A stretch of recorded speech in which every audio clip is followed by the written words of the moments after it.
खान है। मैं हैदराबाद का रहने वाला हूँ। मेरे घर अम्मी अब्बू और हम 2 भाई और 2 बहन हैं। ये उस समय की घटना है जब मेरी उम्र 19 साल थी। मैं लंबी कद काठी का नौजवान था। मैं घर में हमेशा मौज मस्ती से रहता था। मैं किसी बात का कभी भी डर या संकोच नहीं करता था। जो भी हो, मैं डायरेक्ट एक्शन में काम करता था। परिणाम क्या होगा उसके बारे में कभी नहीं सोचता था। जब परिणाम आएगा तब का तब देखेंगे। एक बार जब हम स्कूल में पढ़ रहे थे, 6वीं घंटी चल रही थी। सब बच्चे क्लास में बैठे थे। मैं भी अपने क्लास में बैठा था। मेरी क्लास में कोई टीचर नहीं था। सब बच्चे आपस में बात करने लगे। सब अपनी अपनी भींग हाँक रहे थे। मैंने ये किया है तो मैंने वो किया है। मुझसे नहीं सहा गया। मैं भी बोल दिया, तुम सब बहुत डेयरिंग वाले हो। सब कहने लगे कि हाँ मैं हूँ। मैं बोला कि कौन है जो अभी जाकर छुट्टी का बेल बजा सकता है। क्लास में सब चुप हो गए। अब कोई कुछ नहीं बोल रहा था। तभी एक लड़का बोला, ये तो कोई नहीं कर सकता है, तुम भी नहीं कर सकते। मैं बोला, मैं छुट्टी की घंटी बजा सकता हूँ। सब बोल रहे थे, ऐसा तुम कर ही नहीं सकते। मैं अपने क्लासरूम से उठा और बेल की तरफ बढ़ गया। वहाँ जाकर चारों तरफ देखा तो कोई नहीं था। मैं छुट्टी की घंटी बजा दिया और नजदीक में बाथरूम था, उसमें घुस गया। उस दिन तो मैं बच गया। सभी बच्चे घंटी सुनकर बैग लेकर बाहर निकल गए। सभी टीचर भी रूम से बाहर निकल गए। पर प्रिंसिपल मैम दूसरे दिन ढूंढने लगी कि कौन बेल बजाया। सभी क्लास में इंक्वायरी हुआ तो सभी क्लास में टीचर थे। एक क्लास को छोड़कर वो हम लोगों की क्लास थी। मैडम अब हम लोगों के क्लास में आकर पूछने लगी, कौन बेल बजाया है? वो इसी क्लास का है। सब लड़के चुपचाप खड़े थे, कोई कुछ नहीं बोल रहा था। मैडम ने चपरासी से बोला कि डंडा लेकर आओ। चपरासी एक डंडा लेकर आया। मैडम बोली, सबको 10-10 डंडा मारो। चपरासी जो ही आगे के बेंच से एक लड़के को निकाला मारने के लिए, और डंडा उसके पिछवाड़े गिरने ही वाला था कि वो बोल दिया, रेहान ने छुट्टी की घंटी बजाया है। अब मेरी खूब धुलाई हुई। मैं भी राजू का नाम ले लिया जो बोला था, तुम भी नहीं बजा सकते। अब मेरे साथ उसकी भी धुलाई हुई। उस दिन से मुझसे कोई भी शर्त नहीं लगाता था। जब मैं बड़ा हो गया, कॉलेज में पढ़ने लगा, उस समय मैं 19 साल का था। दिसंबर में जारी की छुट्टी होने वाली थी। एक दिन मेरे मामू का फोन आया। अम्मी बात कर रही थी।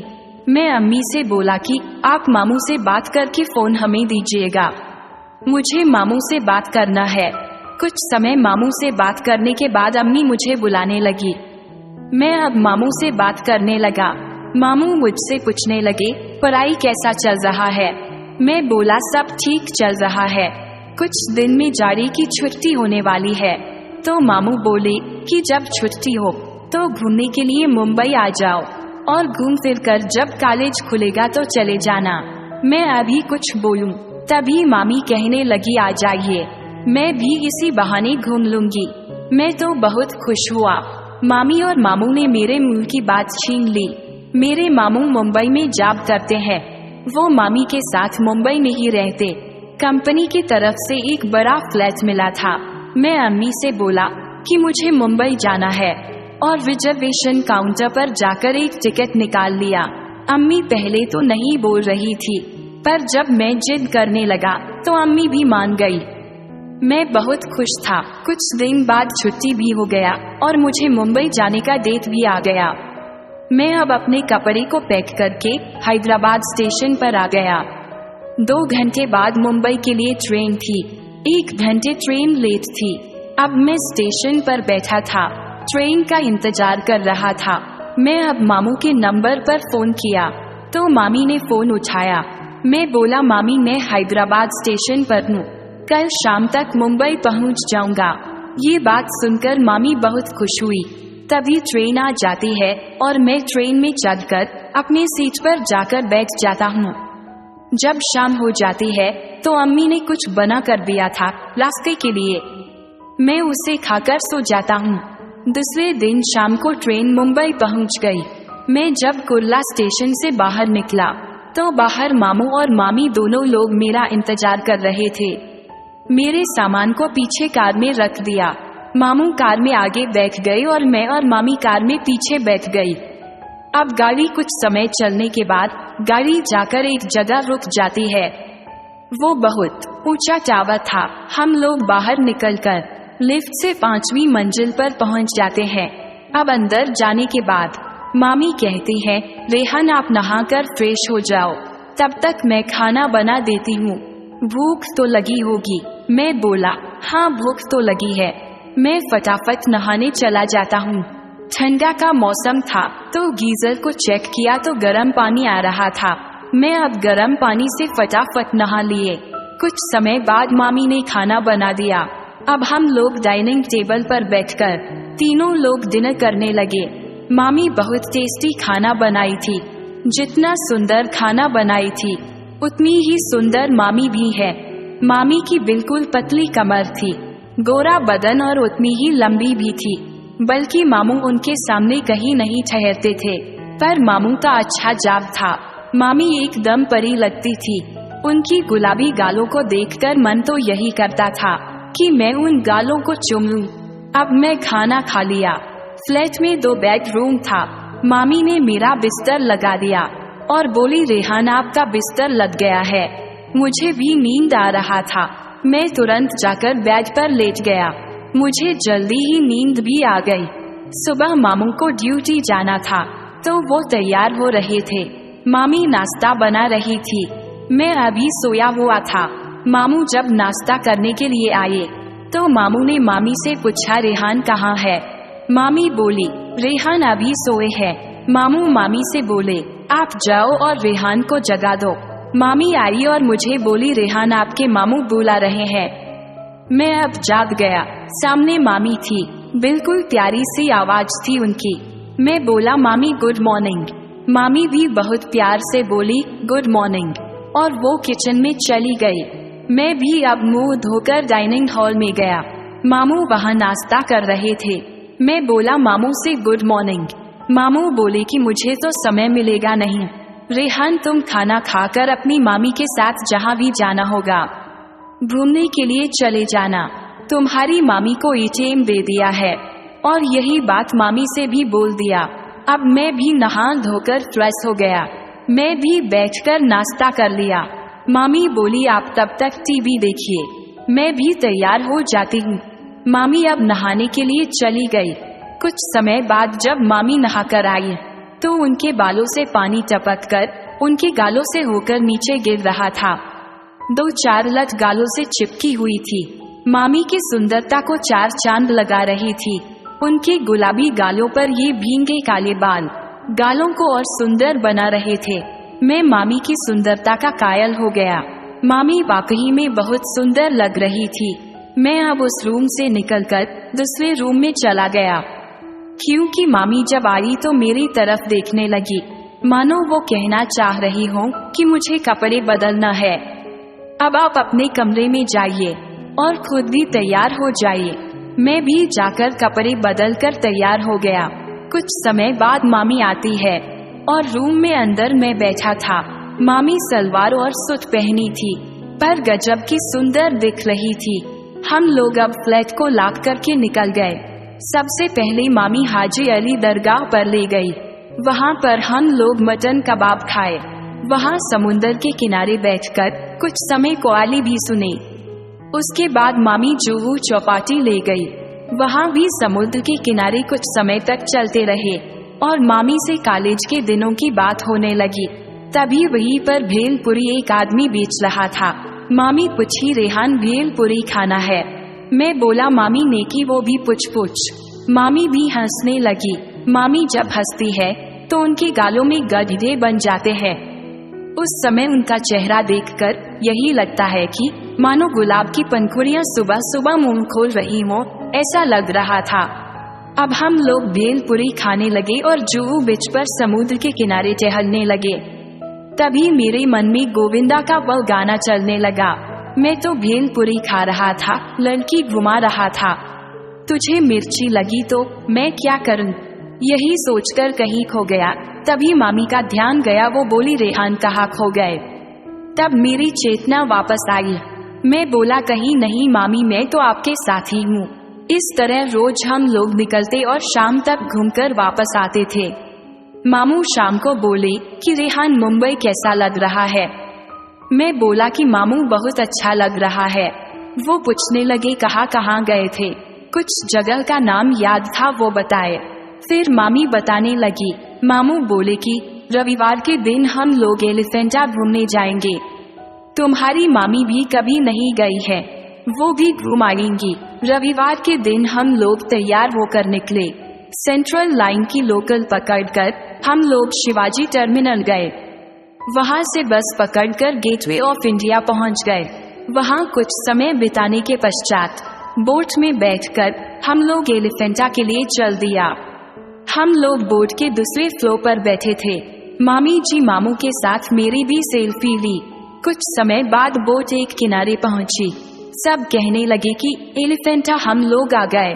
वहां से उतरकर पहाड़ जैसे टिला था, समुद्र के बीच में एक टापू पर। वहां पुरानी अंग्रेजों के जमाने की जेल थी। हम लोग खूब वहां घूमे, बहुत अच्छा लगा। हम लोग खूब एंजॉय कर रहे थे। एक जगह मामी मेरे साथ फोटो खींचने लगी। सेल्फी में पीछे का पूरा नहीं आ रहा था, तो मोबाइल मामू को दे दी। अब मामू फोटो खींचने लगे। अब मामी मेरे कंधों पर झुककर पीछे से खड़ी हो गई। जब वो खड़ी हुई तो उनका बुक्स मेरे बदन में पीठ से टच हुआ था। मुझे करंट जैसे फीलिंग होने लगा, जैसे कोई आग की भट्टी मेरे बदन से टच हुई हो। ठंडा का मौसम था, पर टच होते ही शरीर में गर्मी का अनुभव होने लगा। मामू को कुछ टाइम लग गया फोटो लेने में। मामी तब तक चिपकी रही। मुझे बहुत अच्छा लग रहा था। मैं यही सोच रहा था कि मामी इसी तरह का सटी रहती तो ठंडी कम लगता। मामू अब फोटो ले चुके थे। इस तरह कई जगह मामी ने ठंडी में गर्मी का एहसास करा दिया। हम लोग थक हार कर अब वापस बोट पर आ गए और फिर बैठकर गेटवे ऑफ इंडिया आ गए। हम लोग अब फिर लोकल पकड़कर शिवाजी टर्मिनल से कुल्ला स्टेशन पर आ गए। मामी बोली, आज मैं थक गई हूँ, मैं आज डिनर नहीं बनाऊंगी। फ्लैट में पहुंचकर मामू ने खाना का ऑर्डर कर दिया। सब लोग नहा धोकर जब तक तैयार हुए, खाना भी आ गया। अब खाना खाने के बाद मैं अपने बेड पर जाकर सो गया। मामू और मामी भी दोनों अपने रूम में सोने चले गए। आज मुझे नींद ही नहीं आ रही थी। घड़ी देखा तो रात के 12 बज रहा था। मुझे सिर में दर्द जैसे महसूस हो रहा था। मैं सोचा मामू के पास कोई दर्द की दवा होगी। मैं उनके कमरे की तरफ जाने लगा। विंडो के पास पहुंचा था तो मेरे कानों में एक आवाज सुनाई दी। मैं विंडो पर कान लगाया तो मुझे मामी की आवाज लग रही थी। वो सिसकियां भरी आहें भर रही थी। उनकी आवाज में एक कशिश थी। मैं वो आवाज सुनता रहा। मुझे उस आवाज को सुनकर बहुत अच्छा लग रहा था। मेरा सर दर्द से भी ध्यान हट गया। कुछ समय बाद वो आहें भरती आवाज बंद हो गई। मैं अब वहां से आकर अपने बेड पर सो गया। दूसरे दिन मामू ड्यूटी पर चले गए। मामी किचन में थी। मामी बोली, फ्रेश होकर आइए, नाश्ता तैयार है। मैं नाश्ता करके मामी के बेड पर सोकर टीवी देखने लगा। टीवी देखते देखते मुझे कब नींद आ गई पता ही नहीं चला। मामी आई तो देखी टीवी चल रहा और मैं सो गया हूँ। मुझे नहीं उठाई और टीवी बंद करके खुद एक साइड में बेड पर ही सो गई। कुछ समय बाद जब मेरी नींद खुली तो मैं देख रहा हूँ कि मैं मामी के रूम में बेड पर सोया हूँ। मामी खूब गहरी नींद में है। उनका गाउन सरक कर ऊपर आ गया था। उनका पूरा पैर दिख रहा था। गोरे गोरे गुलाबी पैर देखकर मैं उनके पैरों को ध्यान से देखने लगा। उनके गुलाबी पैर मुझे बहकाने लगे। मेरे अंदर कुछ खुराफात सूझने लगा। उनके पैर से गाउन को और ऊपर उठाने के लिए तरकीब सोचने लगा। मामी टेबल फैन के सामने सोई थी। उनका गाउन फैन के हवा से उड़कर घुटने तक पहुंच गया था। ये देखकर धीरे से जाकर मैं टेबल फैन का स्पीड और बढ़ा दिया और फिर आकर लेट गया। मामी का गाउन पंखे की हवा से उड़कर और ऊपर चला गया। उनकी गुलाबी रंग की मखमली पैर पूरा ही दिख रहा था। उनका गाउन हवा से उड़ रहा था। कभी कभी हवा तेज लगने पर उनकी रेड कलर का पैंटी भी दिख रहा था। अब मेरी इच्छा और बढ़ गई। उनके गुलाबी रंग के पैरों को देखकर मन में तरह तरह के ख्याल आ रहे थे। मैं अब सोच लिया, जो भी होगा देखेंगे। मैं अपनी आंख बंद रखते हुए ही अपने हाथ से पकड़कर मामी के गाउन को और ऊपर कर दिया। अब उनकी पैंटी दिखने लगी। नीचे से ऊपर तक उनकी गुलाबी पैर और जांघ सब दिखने लगा। मैं कुछ समय तक इंतजार किया। मामी कुछ नहीं बोली। उनकी आंखें अभी भी बंद ही थी। ये देखकर सोचने लगा कि मामी कुछ नहीं बोली और जागी भी नहीं। मैं अब उनके दोनों जांघों को देखने लगा। मुझे देखकर बहुत अच्छा लग रहा था। मामी की गोरी गोरी जांघें मुझे अब बहुत तड़पाने लगी। बिल्कुल चिकनी जांघों को देखकर उसे सहलाने का मन होने लगा, पर मन में डर भी लग रहा था।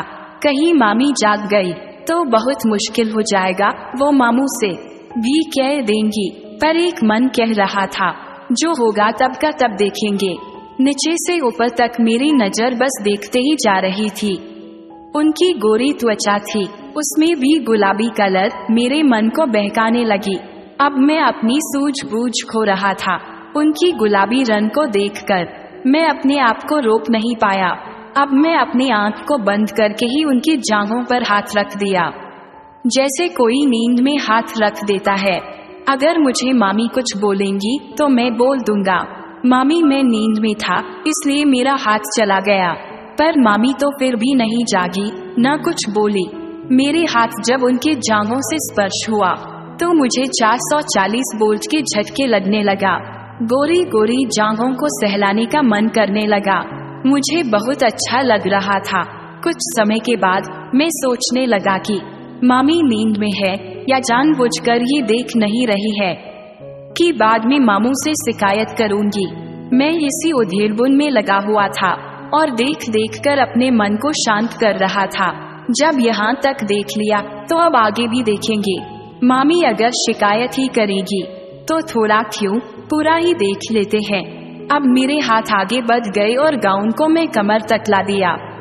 मामी कलरफुल पतली वाली पैंटी पहनी हुई थी।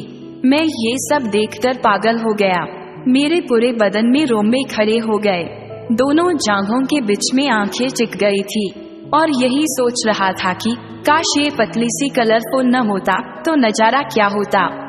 अब उसको तो कुछ कर नहीं सकते थे, बस देखकर तरसते रह गया। और मैं जब उनके जांघों पर हाथ रखा तो मामी का हाथ मेरे हाथ पर आ गया। मैं अब डरकर सोने का नाटक करने लगा। मामी उठकर बैठ जाती है और मेरी तरफ देखने लगी। मैं आंख बंद कर लिया था।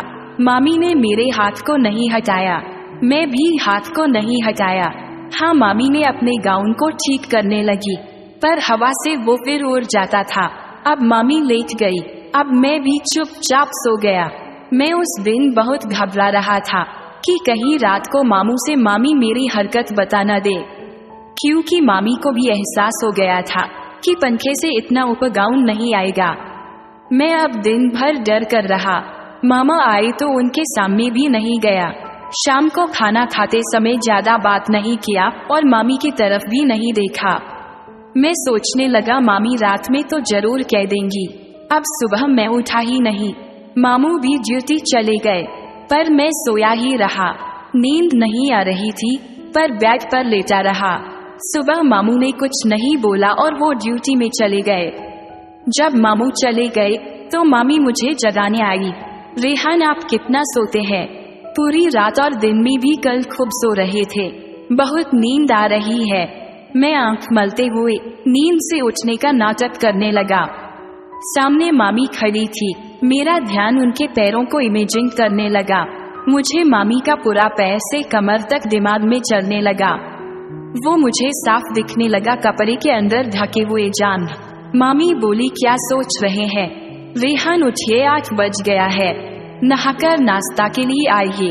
अब मैं भी फ्रेश होकर नहाने चला गया। जब तैयार होकर आया तो मामी टेबल पर इंतजार कर रही थी। मुझे नाश्ता देकर खुद नहाने चली गई। मैं भी नाश्ता करने के बाद कल की तरह मामी के कमरे में टीवी देखने लगा। तभी मामी आवाज लगाई, रेहान। मैं तुरंत उठा और बाथरूम के पास गया। मैं बोला, हाँ मामी, आपने बुलाया? मामी बोली कि हाँ, मैं अपना गाउन भूल गई हूँ, उसे अलमारी से ला दीजिए। मैं जब अलमारी खोला तो उसमें गाउन के ऊपर ब्रा और पैंटी भी था। मैं उसे हाथ में उठाकर देखने लगा और उसे अपने हाथ में रखकर फिर इमेजिंग करने लगा। मन में रोमांटिक ख्याल आने लगा और भूल गया क्या करना है और इमेजिंग करता रहा। ब्ला भी कितना खुश नसीब है, इतनी सुंदर सुंदर उभारों को देखता होगा। जब जानकी इतनी सुंदर थी तो मामी की उभार कितना सुंदर होगा। यही सोच रहा था कि मामी की आवाज आई, रेहान गाउन मिल गया। मैं बोला कि हाँ मामी, मुझे आपका गाउन मिल गया। मैं मामी को गाउन देने गया। मैं बोला, मामी ये लीजिए। मैं सोचने लगा कि मामी शायद कपड़ा तो पहनी नहीं होगी, अब मुझे देखने को मिल जाएगा। अब मैं आंख सेकने की सोचने लगा। मामी दरवाजा खोलती है। मैं आंखें फाड़कर अंदर देखने लगा। मामी तो पूरा कपड़ा पहनी हुई थी। मैं अब निराश हो गया और गाउन को उनकी तरफ बढ़ा दिया। मेरी नजर तभी उनके पर गई तो मामी का पूरा शरीर भींगा हुआ था। कपड़े बिल्कुल शरीर में सच गए थे। मामी के दोनों उभार संतरे की तरह उनके शरीर पर दिख रहा था। कपड़ा भींगकर सच गया था तो मामी के दोनों उभार स्पष्ट कपड़े के अंदर दिख रहा था। मेरी नजर उस पर जाकर रुक गई।